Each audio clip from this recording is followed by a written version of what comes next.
My fiancé's parents demanded I sign a contract giving them my entire salary after the wedding. My fiancé said, "Just sign it." I replied, "Let me get a pen." Then I stood up, walked out, and texted her a link to a Prenup 101 class. Her begging me to come back as I drove away.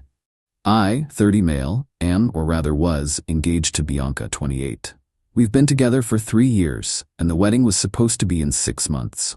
Deposits paid, save the dates sent. I'm a logistics manager. I make a good living, not 1%, but very comfortable. She works as an event coordinator for a local nonprofit, which she loves, but it's more of a passion project salary. Her parents, Walter, 62, and Diana, 59, have always been intense. They live in this sprawling, oversized house that always seemed a bit too quiet, a bit too staged. Walter runs a high-end landscaping business that I always suspected was more high-end than business. Diana is a professional community organizer, which seems to involve hosting luncheons and criticizing other people's hydrangeas. They've always treated me with a sort of polite suspicion, like I was a horse they were inspecting before purchase. Last night, they invited me over for dinner. "Just us, Alex. We need to discuss some of the final wedding details." I walked in, and the vibe was off. It felt less like a dinner and more like an ambush. We ate a very dry roast chicken. Then, as I was nursing a glass of wine, Walter cleared his throat. "Alex, we're so glad you're joining the family," he started, all magnanimous. "And because we're joining our families, it's important we merge our assets for efficiency." Diana smiled, that bright, tight smile that never reaches her eyes. "It's about security, darling. We just want to ensure Bianca is secure." Walter slid a heavy, leather-bound document across the antique dining table. It thudded in front of me. It was not a prenup. It was titled Family Financial Covenant. I opened it. My blood didn't just run cold. It evaporated. It was a contract. 6 pages of dense, legal-ish jargon. But the gist was this. My entire post-tax salary, effective the day of the wedding, was to be direct deposited into a new family management account. This account would be controlled by Walter as the primary financial manager. I would be allocated a personal stipend of $1,000 a month for my expenses, gas, lunches, clothes, etc. Bianca's salary, all $32,000 of it, was to remain in her personal account for her personal discretionary spending. All major financial decisions, investments, savings, my car payments, my student loans, would be managed by Walter. I physically felt the room tilt. This was financial slavery. I started to laugh. I couldn't help it. It was just so absurd. "Walter, Diana, this is hilarious. You almost got me. Where'd you get this printed? A joke shop?" Walter's face hardened. "We do not joke about finances, Alex." You're serious?" I looked at Bianca. She was meticulously studying her fork, not looking at me. "Bianca, you've seen this?" She gave a tiny, almost imperceptible nod, still staring at the fork. "You want me to sign over my entire paycheck to your father? You want me to get an allowance?" Diana chimed in, her voice dripping with fake sympathy. "Alex, don't be difficult. It's just a formality. Walter is wonderful with money. He's managed our family's portfolio for decades. His portfolio being the failing landscaping business he was clearly trying to prop up with my income." "My paycheck," I said, my voice dangerously calm, "is not part of your portfolio." I looked at Bianca. She finally looked up, and her eyes weren't apologetic. They were annoyed. "Alex, oh my God," she sighed like I was the one being unreasonable. "It's not a big deal. It's just so everything is organized. It's just procedure. My parents have done so much for us with the wedding." "The wedding," I said, "that I am paying 80% of. This is insanity, Bianca. You're okay with this?" She threw her hands up. "It's what's best for the family. You're supposed to provide. God, stop making this a thing." Then she said the words that ended my life as I knew it. "Just sign it, Alex, please, for me. Just sign it." The room went silent. I looked at Walter, smirking.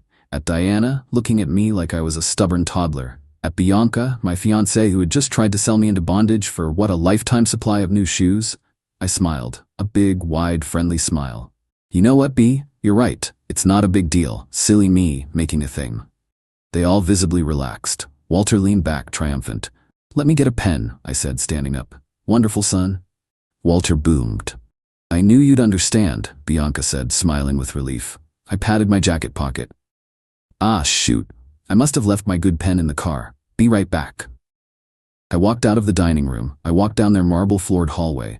I grabbed my jacket and my keys from the hook. I opened their heavy front door. Alex, where are you going? Bianca called from the dining room, her voice laced with confusion. To get a pen, I called back. I walked out the front door. I walked down their perfectly manicured stone path. I got in my car. I turned the engine on. The front door burst open. Bianca ran out onto the driveway, barefoot, her face a mask of pure confusion. Alex, what are you doing? Get back inside. You're embarrassing me. I rolled down the window. No, Bianca, you embarrassed yourself, you and your parents. She started to look panicked. What are you? Alex, stop. You're overreacting. I pulled out my phone. I Googled Prenuptial Agreements 101. I found a link to a basic online legal resource. I copied it. I texted it to her. You might need this. Alex, don't you dare, she shrieked, starting to cry as she realized what was happening. You can't leave. Come back. We can talk about the stipend. I put the car in reverse. Tell your dad his covenant has a breach. Goodbye, Bianca. I backed out of the driveway, her screaming my name, begging me to come back. It was the most satisfying and most heartbreaking sound I've ever heard. I drove home. My hands were shaking, not from fear, from rage, and a weird, cold clarity. She wasn't my partner. She was their asset scout. I got to my apartment. Thank God we never moved in together. I always insisted on keeping my place. I sat down and I got to work. First call. My credit card company. Bianca was an authorized user on my primary card, the one she'd been using for wedding incidentals. Revoked, effective immediately. Second call. The venue. I'd put down the $10,000 deposit. I knew it was non-refundable. I called and canceled. Personal reasons, I said. The engagement is off, irreconcilably. I ate the $10. It hurt, but it was a hell of a lot cheaper than my entire future. Third call. The caterer. Another $5,000 deposit. Gone. Fourth task. The honeymoon fund. This was our artifact. We had a joint high-yield savings account just for the trip. I'd been auto-depositing $1,500 a month for 10 months. Total, I'd put in $15,000. She'd put in. I checked the statements. $500. I transferred my $15,000 to a new private account. I then Venmo'd her $500. The caption, honeymoon fund contribution. Then I closed the joint account. Last, I looked at the box on my dresser. The ring. $20,000. Paid for by me on my credit card, 0% APR. I'm a logistics guy. I like efficiency. It's a conditional gift. The condition just exploded. This was going to be the hard part. Update 1. It's been a week. My life is a raging dumpster fire, but I'm the one holding the matches, so I feel. Okay? First, thank you for the comments. Validating to know that I'm not the crazy one. The 72 hours after I drove away were loud. My phone was a nuclear reactor of notifications. I didn't answer. I let them all go to voicemail. It was a beautiful, horrifying symphony of entitlement. Voicemail highlights. 14 missed calls. VM1. Alex, you're scaring me. You drove off. You're overreacting. Come back, please. We can talk, baby. We can make the stipend $1,500. Just come back. I just got an alert. You canceled the card? The one for the flowers. How dare you? My mom is having a panic attack. You turn that card back on right now, you bastard. Alex. I just called the venue. They said you canceled. You canceled the wedding without talking to me. How could you? That was our money, Alex. Our deposit. Spoiler. It was my money. Diana Sis calls. VM1. Alexander. You have caused my daughter and this family an incredible amount of distress. You humiliated her by walking out of our home. Walter is disappointed. You need to call us immediately and apologize so we can salvage this situation. You canceled the caterer. You lost that money. Are you insane? You owe us that money. You will pay for this. You will not ruin my daughter's wedding. Walter missed calls. VM1. Alex, you made a rash, emotional decision. You misunderstood a simple financial proposal. A sign of immaturity. Call me back. We can renegotiate your stipend. Don't be a fool and throw away a woman like Bianca. They were so focused on the money I lost in deposits, they didn't even grasp that I was saving all my future money. The delusion is staggering. Now for the revenge, or as I call it, consequence management. I had one last awful thing to do. The ring. I was not eating a $20,000 loss. It's a conditional gift, and the condition, marriage, was terminated by her and her family's attempted extortion. I sent her one simple text. Bianca, the engagement is over. I will be at your office at 5 p.m. on Friday to collect the ring. If it is not returned to me at that time, I will file a police report for theft and a civil suit for its full value. I got a flurry of call me texts. I ignored them. Friday at 5 p.m., I stood on the sidewalk outside the nonprofit she works at. She came out, eyes puffy, looking wrecked. Good. Alex, she whispered, you're not even going to talk to me? The ring, Bianca? My voice sounded like gravel. Please don't do this. I love you. The ring. She started to cry. I don't have it. My stomach clenched. What do you mean you don't have it? I gave it to my mom for safekeeping. After you know. So call her. Tell her to bring it here. She can't, Bianca sobbed. She said it's a non-refundable deposit for my pain and suffering. I actually laughed, a short, bark-like laugh. Pain and suffering? For what? For being an accomplice in your parents' plan to steal my salary? It wasn't stealing. It was family, she shrieked, right there on the sidewalk. You are ruining my life. My friends all bought their dresses. The venue? You canceled the venue? I thought that was a joke. You just realized that. You can't do this. I'm suing you for the wedding costs. You owe me. Sue me for what, Bianca? The $15,000 in deposits I paid? Go for it. Now for the last time, give me the ring or I'm calling the police right now. She completely broke down. I can't. Why not? Because she sold it. The world stopped. She what? We needed the money, she wailed. The caterer, they sent us a bill for the cancellation fee. It was $5,000. We had to pay it. Mom used the ring. She said it was your contribution to the cancellation.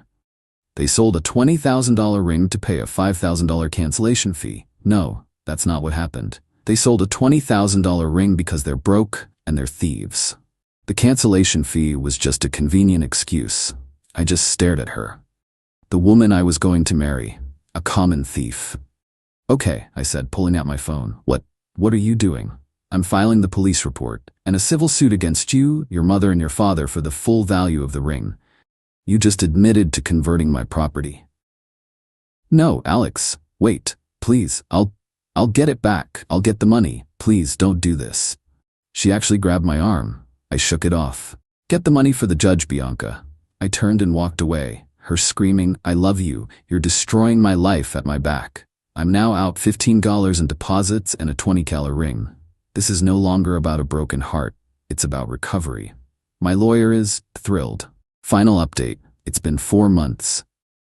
Welcome to the thrilling conclusion of my financial and romantic nightmare. The legal battle was, in a word, disgusting. As promised, I filed a civil suit for the $20,000 value of the ring. I named Bianca, Walter, and Diana as co-defendants. Filing the police report was a process. The first cop I spoke to gave me the "it's a civil matter, sir" brush off. I came back with my lawyer. She's your fiancée, sir. My lawyer? She was. And she admitted in a verbal statement to my client that she took the conditional gift, gave it to her mother, who then sold it without my client's permission to, and I quote, pay a cancellation fee. That is textbook theft by conversion. We are here to make a record of that admission. They finally took the report. It was a he said, she said, but it was on record. That report was critical. Now, the dirty trick. The entitlement didn't just escalate, it went scorched earth. Walter, Diana, and Bianca lawyered up with some relative who looked like he moonlighted as a personal injury ambulance chaser. Their defense was art. They claimed the ring was an irrevocable gift. I had verbally agreed to the family financial covenant and then backed out in bad faith. They, and I am not joking, countersued me. They were countersuing for $50,000 for the entire cost of the wedding that I had mostly paid for, and $100,000 for Bianca's emotional distress and public humiliation. They were suing me for $150,000 because I refused to become their indentured servant. I was stressed. I was paying my lawyer. This was not the clean getaway I'd hoped for. But here's the thing about being a logistics manager. I am a maniac for records. I didn't just have my feelings, I had data. I had the original $20,000 ring receipt in my name paid for my bank account. The bank statements for all $15,000 of the deposits paid for my account. The Venmo transaction for the $500 honeymoon fund contribution. And my lawyer's favorite part, the voicemails. All of them. Saved, backed up, and transcribed. We ended up in a court-ordered mediation. The mediator, a no-nonsense woman named Mrs. Gable, looked like she'd rather be anywhere else. Walter and his lawyer blustered. "Mr. My last name is unstable. He fled a family dinner. He backed out of a handshake deal." Diana was in full bereaved mother mode. "He broke my baby's heart. She can't sleep. She's lost so much weight. He humiliated her." Bianca just sat there, sullen, staring at me with dead eyes. "He owes us. He ruined everything." My lawyer, a shark named Helen, just smiled. "Helen, Mrs. Gable, my client has a slightly different recollection. You claim he verbally agreed to this contract?" Walter, "Absolutely. He said, 'You're right, it's not a big deal. A clear verbal contract.'" Helen, "Interesting. Then why?" she said, pulling out a tablet. "Did your daughter text my client after he supposedly agreed? Just sign it. Stop making this a thing." She played the text-to-speech. Bianca sank lower in her chair. "Helen, and Mr. Walter, if he agreed, why did you leave him this voicemail after he left?" She played Walter's voicemail. The audio was crystal clear. "Call me back. We can renegotiate your stipend." Walter's face went from smug to the color of putty. "So he agreed, but you still needed to negotiate the stipend after he left?" Curious. "Now, about this countersuit. You're suing for $150,000 in wedding costs and distress. But my client has receipts showing he paid the $15,000 in non-refundable deposits you're claiming as your loss. So you're suing him for money he paid because he refused your extortion and because you stole his ring." The mediator just looked at them. "Ma'am," she said to Diana. "You sold the ring?" Diana, cornered, went on the offensive. "It was my right. He humiliated my daughter. It was a non-refundable deposit for her pain." "Thank you for that admission. Here is a copy of the police report where that action is listed as theft by conversion. Mrs. Gable, we are prepared to drop the civil suit if and only if the defendants are willing to face the felony criminal charges for selling $20,000 of stolen property. Check. Mate." Their lawyer started frantically whispering. Walter was sweating through his suit. Their $150,000 countersuit was dropped so fast it broke the sound barrier. The mediator looked at them. "You are going to pay him for the ring, or I'm ending this mediation, and you can explain to a criminal judge why you sold an item you admit wasn't yours." To avoid felony charges, they agreed. They had to pay me the $20,000. And here's the best, most realistic part. They didn't have it. The landscaping business was, as I suspected, a house of cards. They were leveraged to the hilt to pay for that big, empty house. Last week, my lawyer received a cashier's check for $20,000. I found out from a mutual friend that Walter and Diana had to take out a high-interest second mortgage on their precious house to pay me. The family management account they were building to save their failing business cost them their home's equity. Let's do the math. I lost $15,000 in deposits. I paid my lawyer $8,000. Sharks ain't cheap. Total losses, $23,000. I got back $20,000. In the end, this victory cost me $3,000 and 4 months of my life. This is the real part. Revenge isn't profitable. It's just justice. I'm still in the red, but I'm free. I saw them in the parking lot after the mediation. Bianca ran up to me, her face blotchy and ugly. "Are you happy now?" she spat. "Are you happy? You've ruined us. We're going to lose the house, all because of you." I looked at her, the woman I'd loved. "No, Bianca," I said. "I'm not happy, but I'm not your ATM. I didn't do this. You did. You saw that contract. You saw your future, and you said, just sign it. You made your choice." She just stared at me, the words finally landing. I got in my car. I drove away. I'm single. I'm out $3,000. I have to start over, emotionally. But I have my salary, all of it, for the rest of my life, and that's a pretty good deal.